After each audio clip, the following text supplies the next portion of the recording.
Hi ನಮಸ್ತೆ. Bed wetting ಅಂತ ಹೇಳ್ಬೋದು. ಎಕ್ಸಸ್ ಆಫ್ ಯುರಿನೇಷನ್ ಅಥವಾ ಫ್ರಿಕ್ವೆಂಟ್ ಯೂರಿನೇಷನ್ ಆದಾಗ ಕಿಡ್ನಿ ಮತ್ತು ಯೂರಿನರಿ ಬ್ಲ್ಯಾಡರ್ನಲ್ಲಿ ಕೋಲ್ಡ್ನೆಸ್ ಏನಾಗಿರುತ್ತೆ, ಜಾಸ್ತಿ ಆಗಿರುತ್ತೆ.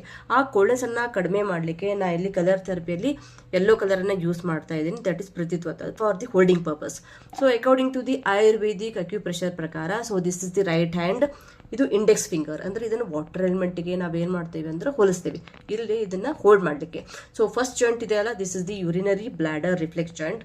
Last joint this is the kidney reflex ಜಾಯಿಂಟ್ಗೆ ಯೆಲ್ಲೋ ಕಲರ್ ರೌಂಡನ್ನು ಹಾಕಿ ಇದನ್ನು ಡೇ ಟೈಮಲ್ಲಿ 4 to 5 hours ಇದನ್ನು ಅಪ್ಲೈ ಮಾಡಿ, ನೈಟ್ ಟೈಮ್ ಕೂಡ ಇದನ್ನು ಅಪ್ಲೈ ಮಾಡಿ. ಸೊ 1 weekಯಿಂದ 15 daysಲ್ಲಿ you can see the changes. ಸ್ವಲ್ಪ ಕಡಿಮೆ ಆಗಿದೆ ಅಂತಂದರೆ ವೀಕ್ಲಿ ಟ್ವೈಸ್ ಆರ್ ಥ್ರೈಸ್ ಈ ಥರ ಅಪ್ಲೈ ಮಾಡಿ.